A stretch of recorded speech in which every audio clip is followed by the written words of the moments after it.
The story begins with Seon, a very intelligent boy whose sole focus in life is studies and therefore he doesn't have any close friends. Meanwhile, his classmate Youngbin is also quite bright but has a very active social life full of friends, parties, and fun. However, he can't match Seyun's academics. Furthermore, Youngbin was once the school bully and he has a habit of teasing the weak. One day, he notices Seyun. He thinks Seyun is simple and easy to poke fun at, but Seyun isn't the kind of boy to give in to anyone. Instead, he looks Youngbin in the eye and tells him to be careful. The statement stings Youngbin, and he's about to hit Si-hyun in anger when the baseball team enters the field. They're looking for a boy named Suho because their captain's girlfriend has become interested in him. The captain accuses Suho flirting, but Soo responds with a vengeance. She's after me herself.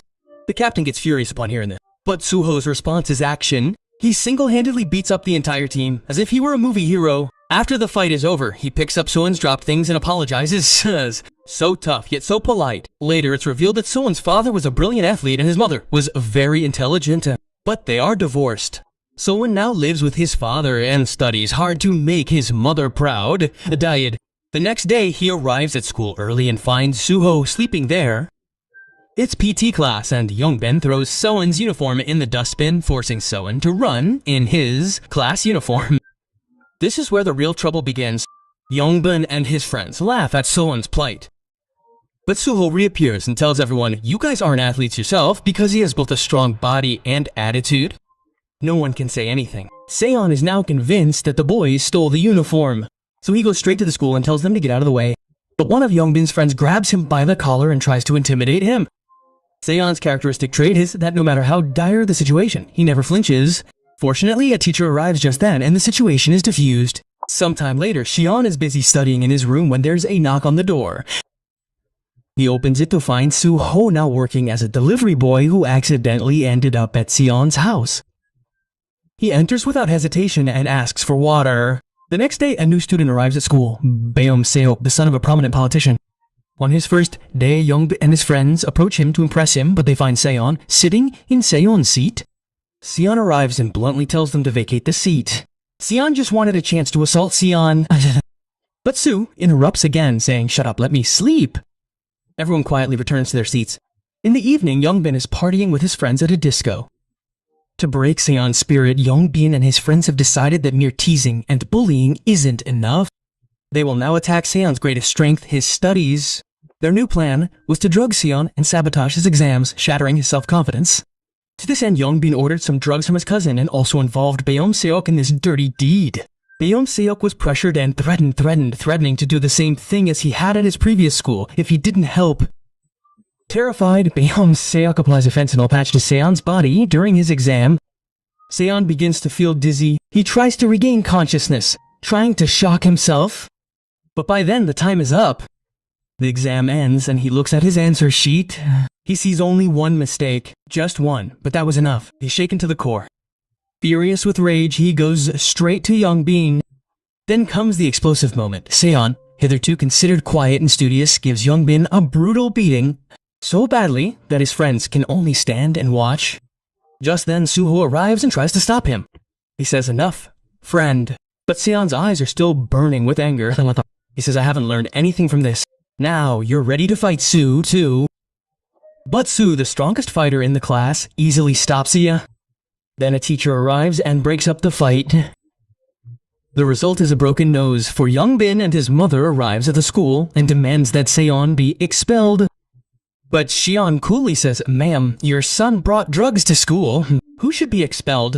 You should decide," and he presents the evidence. Hearing this, the mother falls silent, realizing the potential for backlash, so she doesn't complain. The next day, Youngbin's friends contemplate revenge and challenge Seon to a fight after school, But Seon says, "Why wait? Let's settle it now." They all go to the bathroom, where Seon closes the door. But this time he didn't intend to fight. It was a mind game. He simply instilled enough fear that no one would dare stand up to him next time. His ploy works and he establishes a reputation in the class as a weak but intelligent hero. Meanwhile, in the hospital, Youngbin calls his cousin. He now wants to hire him to teach Seon a lesson. But on the other hand, Seon and Suho's friendship deepens. First they fight, then they talk, and now they're spending more time together. Rumors spread throughout the school that the two have become best friends. Meanwhile, Byok also wants to get closer to Seo-yeon, but Seo-yeon clearly tells him not to pretend to be friends with her. As Seo-yeon leaves school, Yongbin is already waiting for Seo-yeon with some thugs. They take him to a secluded spot to beat him up. Byung-seok sees this and, without wasting any time, rushes to tell Suho why. Suho initially refuses, saying he doesn't want to get into any trouble. But then Byung-seok offers him money.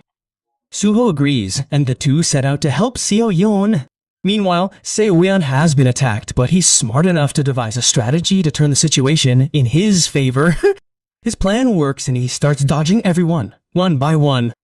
But Yongbin's cousin, who is truly powerful, rises again and launches a deadly attack. Yongbin was now completely stunned. His next target was Seo-yeon's hands. Yes, he wanted to break his hands so he could never read or write again. But just then, like a hero, Suho arrives. Melee. He angrily tells the thugs that enough is enough. But Yongbin's cousin refuses to budge. Now, it's a matter of honor. Then comes a classic showdown. Yongbin's cousin, both formidable fighters, is on a different level. The other thugs are beating up Seo-yeon.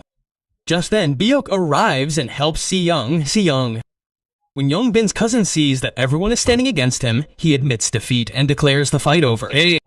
Then he walks away, leaving Yongbin alone. Seo-yeon, a common understanding man, says enough is enough. Let go of all this and forget it. After the fight, the three of them, Seo-yeon, Suho, and Byok, have become friends. Suho says, now that I'm late because of the fight, you two will have to help me with my work, The three of them work at a small store and, after work, sit down to dinner. An embarrassed Byung-seok apologizes to Seo-yeon, and Seo-yeon forgives him without a word. Then comes a heart-melting moment.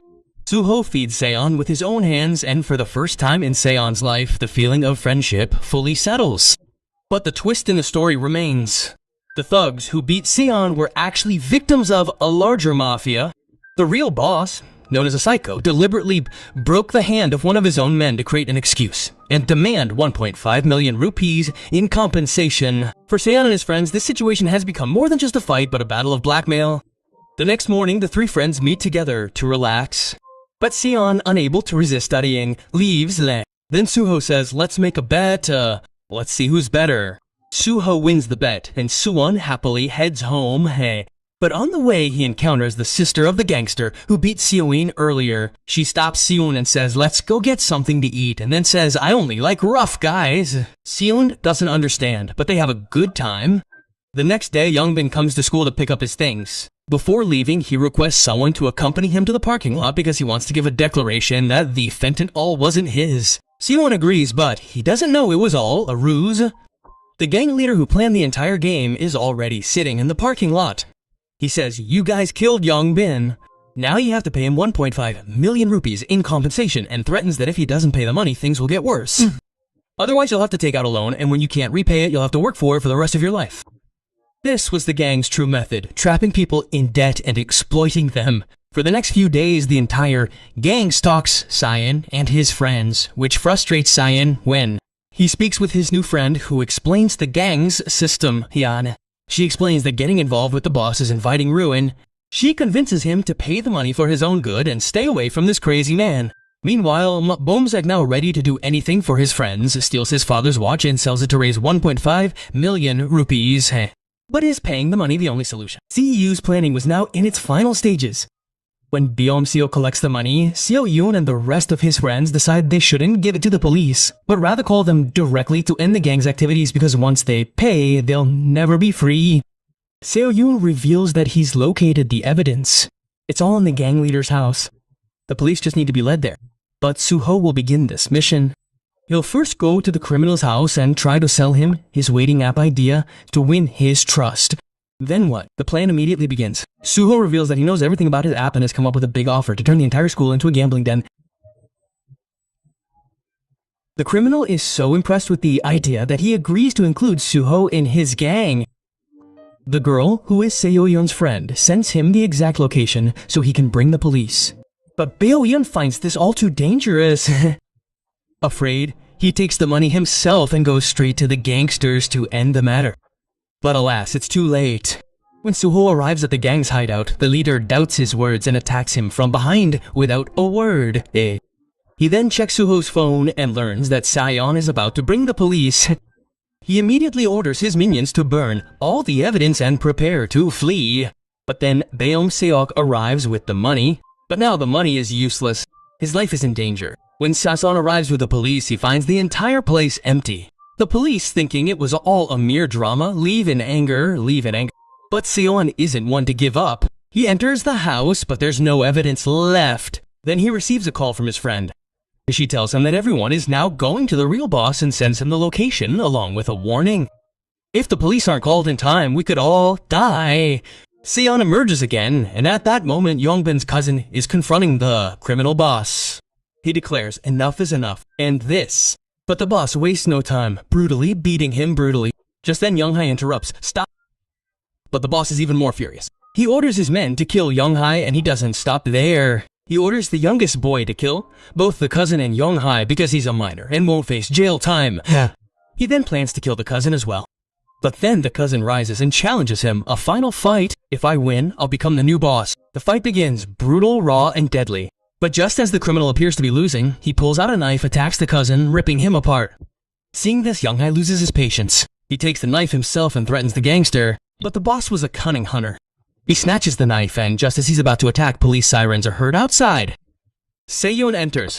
In a movie-esque manner, he declares the police are here, run now. He then frees Suho and Bayonk, and as everyone leaves, it's revealed that Seyon had tricked them. They weren't real police, they were just a fake alarm to scare everyone. But now everyone clashes again. A fierce battle ensues, and the cousin tries to save his injured friends and escape. Just then, the real police arrive, firing a powerful warning shot, and the whole situation falls silent. But the mad boss wasn't going to give up so easily. He uses a boy as a shield and escapes. Seyon knew that if they didn't stop the gang leader now, he could return for revenge. So he pursued him. When he caught up with him, he tried to confront him. But the gang leader was too powerful. Fortunately, Suho arrives at the scene and tries to convince him to stop and turn himself in. But he refuses, and a fierce battle ensues between the three. Suho is very strong, but the leader's agility and cunning are far superior. He nearly kills Suho, but then Seojeon recovers, and together they defeat him. Meanwhile, cousin surrenders himself to the police so that the rest of his friends can escape. By nightfall, the police gather evidence against the entire gang, and all the criminals are arrested one by one. CEOA and his friends also arrive at the police station and give their statements. Shockingly, the police let them go without calling their guardians on the condition that they not tell anyone about it. All this happened because of Bum Sakok's father, a prominent congressman. He suppressed everything to protect his political image. Then a new twist occurs. Bum Cook goes to meet the criminal, and his secretary tells him that his father ordered him to take revenge. But when the secretary teaches him how to kill, Bum Cook is unable to do it. He faints and leaves the room. Meanwhile, at the hospital, Sayun and his friend visit Sue. Sue tells him that he's fine now and will be discharged tomorrow. The girl then says that she's dating Sayun, so Sue should stop staring at him so much. But Suho simply tells him that's not the case. When Seo-yoon arrives at his home, no one is there. So he returns to the hospital to feed Suho and the others. Suho becomes a little nervous and says, "You're scaring me, brother. How can someone be so nice?" Seo-yoon simply smiles. But amidst all this, Bayok's condition worsens. He's being brutally beaten because the truth is that the congressman wasn't his real father. He had adopted her solely for his political image and was now treating her worse than an animal. The next day, BMCK's popularity suddenly increases at school because everyone now knows that the criminals who were caught because of her.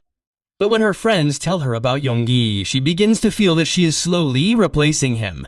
When she checks Suho's Instagram, she becomes jealous. She soon learns that Suho's birthday is coming up and Yoongi is planning a party for him. But Byung says there's no need. As the days pass, she feels that Young-i is taking away her friends from her. When they go to karaoke, Byung tries too hard to get everyone's attention, but the result is the opposite. She runs into her old classmates who used to bully her. Terrified, she runs away. When he returns to his friends, he lashes out at Yoongi, believing he knowingly gave his address to the bullies. He's even ready to kill him. But his friends support Yoongi. This further enrages him, and then the bullies attack again. This time, they want to take Beom-sak away. But Seon stands firm and says, "Get out of here. Leave him alone." The next day, Beom-sak is still utterly enraged. He'd just take his anger out on anyone. But the other boys in the class weren't afraid of him because the real power was Suho, yet he continued threatening to kill everyone. Then Suho arrives to calm him down. But things take a turn and an argument ensues between the two. Beom-sak doesn't come to school for the next 2 days, worrying his friends. Then Soon and the others go looking for him at his house. Beom-sak is shocked but also deeply happy that his friends came to see him. When asked why he's doing this, Beom-sak breaks down. He explains that he was severely bullied at his previous school and couldn't do anything because his father had clearly forbidden him from making a scene. Hearing this, Suho tells him that he'll call those bullies and make them apologize. When they all meet at karaoke, they initially refuse to apologize and instead start bullying him again.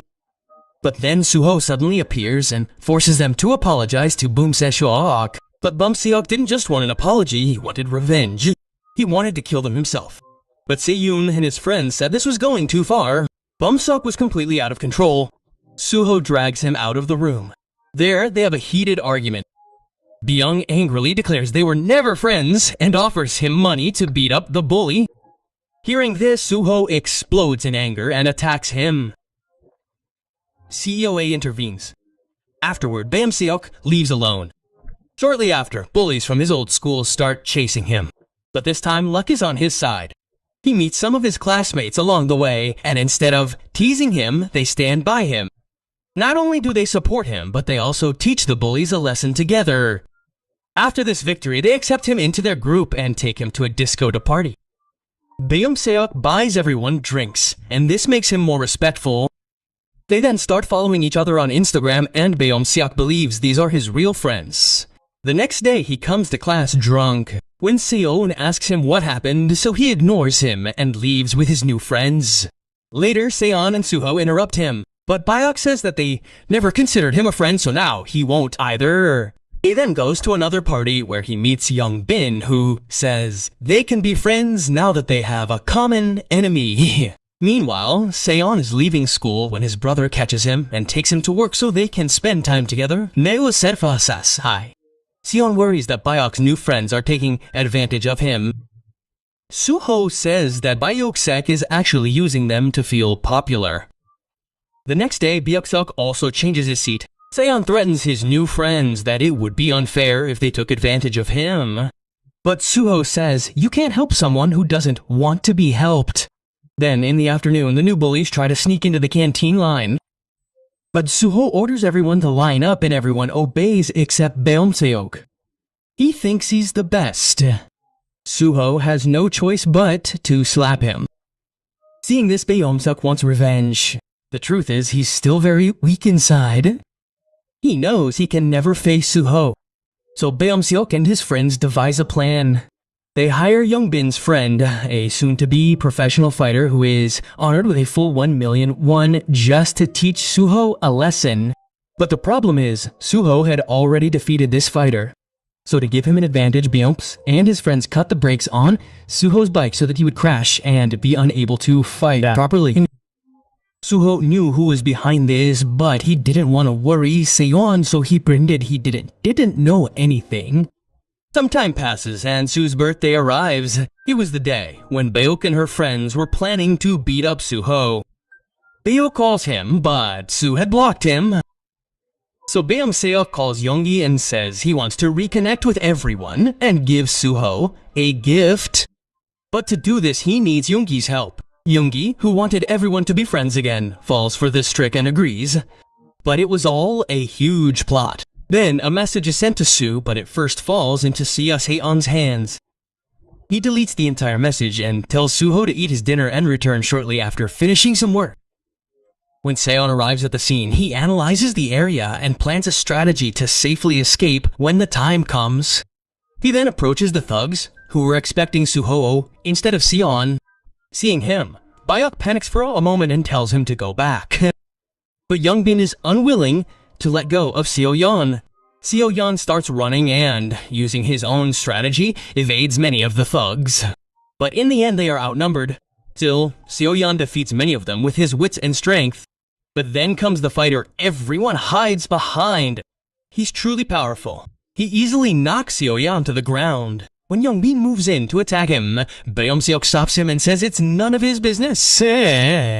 But his new friend tells him he has to choose a side, and Beom-seok stands silently watching Seo-yeon get beaten up in front of everyone. Kaya. During this brutal assault, Young-gi calls the police. As soon as the police arrive, all the thugs flee. When Seo-yeon regains consciousness, he is severely injured. Young-gi tells the police the entire truth, but Se-yoon stops him and tells him not to say anything. Then he calls Byok himself and says he won't report him to the police, but this should end here. The next day, Se-yoon's father asks him how he got his injuries. Se-yoon lies, saying he fell down the stairs. His father becomes very upset and says he will transfer him to another school. Meanwhile, Suho becomes worried because Se-yoon, the smartest boy in school, hasn't been to school for 2 days. He goes to Se-yoon's house, but no one answers the door. This only increases his anxiety. The next day, Suho tells Byok's friends that they will have to pay for his bike repairs. Out of fear, they all agree. Then Suho catches them all and beats them hard to force them to reveal the truth. When he learns everything, he goes straight to Young-hae and asks which hospital Se-yoon is in. Young-hae tells him that he has been discharged, but also warns him not to do anything stupid as Seon endured all this only to avoid another fight. Suho then arrives at his friend Seon's house, where Seon acts as if nothing happened. However, Suho had gone to say goodbye to his friend, having decided to fight those thugs that night. Meanwhile, Beom-seok speaks with him, saying he will give him what he always wanted. Beom-seok immediately calls his fighter and says it's time to finish Suho. Just then, Young-gi calls Seon, telling him that Suho has found out everything and is now very upset because he hasn't gone to work or answered his phone. Hearing this, Seon abandons his studies and sets off in search of his friend. Meanwhile, Suho and Byok face each other. Suho apologizes, saying he didn't want his words to hurt Byok Ofinak. He also asks him to apologize to Seon. But Byok's response was the same as the boys who had once bullied him. I don't need to apologize. It meant he had become himself, the very thing that had once hurt him the most. Hearing this, Suho's anger exploded and he punched him hard. Just then, Byok's fighter jumped in and said, "Now the fight will be with me." They entered the ring, and the fight began. Both were formidable fighters, but Byok's man had almost become a professional while Suho was still injured. Still, Suho exerted all his strength and knocked him down. But just as he was about to make a finishing move, a thug came from behind and kicked him hard, leaving Suho badly injured, Then Byok himself climbed into the ring and brutally struck Suho on the head. Then the other thugs climbed in and beat Suho mercilessly as if they would kill him. But just then, Byok's secretary arrives and stops everyone. But by then, Suho had stopped breathing. Seeing this, Beom-seok's heart sinks. He starts crying like a small child. He immediately wants to call an ambulance, but his secretary forcibly drags him away. Then they return again because they can't leave any witnesses.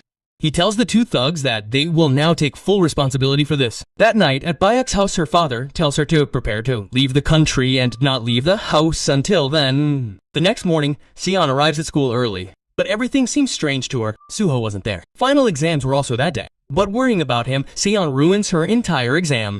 Then she learns the real truth. Suho's in a coma. Beom-seok's secretary has promised to cover all medical expenses.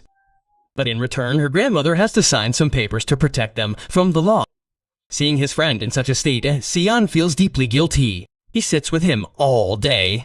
Young-hee tries to convince him to go home as he still has exams to attend. But now studying has become meaningless for Seon. The only thing he wanted was revenge. The next day, he goes straight to Young-ben's school and attacks him vehemently.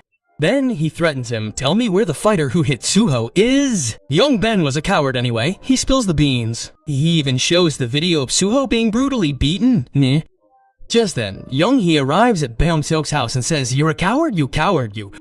But Beom-seok blames him instead, saying, "If you hadn't come between us, nothing would have happened." Sayeon goes straight to the gym where the fighter trained. He wants to attack him silently from behind, but the fighter's reflexes were amazing. He easily dodges his attack and smiling says, "You're too weak for me. Go home. The school bell will ring before you." But Se-yoon had a different plan today. He wanted to avenge his friend. He uses the same style his brother taught him. Initially, the fighter overpowered him, but Se-yoon's greatest strength was his mind. He always found a way, and finally, he pinned the fighter to the ground. Now the fighter was begging for mercy, but Seon didn't want mercy. He broke his ankle. Not only his bone, but his professional career was also over. Meanwhile, at school, Beom-seok's father arrived to see if anyone had said anything, but the teachers were already subservient, obeying his orders. Suddenly, in the middle of an exam, Seon burst into the classroom, fire extinguisher in hand, fire in his eyes, and he begins. He beats up all the goons one by one. Then he goes straight to Beom-seok and says, "This is all because of you." Beom-seok quietly agrees, "Yes, it's all my fault. Kill me." But Seon doesn't kill him because he knows there's no greater punishment than a guilty conscience. Then, as the teachers come to stop him, Seon breaks the glass with his bare fist and roars, "Kokwo, Tokwo, get out of my way." Seon, completely broken inside, goes straight to Suseok and falls asleep from exhaustion. In his dream, Suseok says, "You've really gone crazy." Seon-seok cries and apologizes. Suho smiles and says, "It's not your fault." Sometime later, Beom-seok is deported because even her father no longer wants her with him. Young-gi, deeply remorseful, also disappears from everyone's lives. Beom-seok's father tries to have Seok blamed and sent to a reformatory. But Seok had proof, a video that recorded everything. Forced to do so, Beom-seok's father backed down, and Seok was transferred to a new school. A new city, a new beginning. But the school he was admitted to, Jeondonpo School, felt more like an underground fight club than a school. From the very first day, there was a tension in the air. But Seok wasn't one to back down. Then a student came to confront him, and Seok was ready. "You want to fight? So let's go." And that's where the story ends. Remember, this was just the first season, and season 2 will be coming very soon. So don't forget to subscribe to the channel and hit the bell icon. If you enjoyed this recap, please like the video. See you in the next explosive video.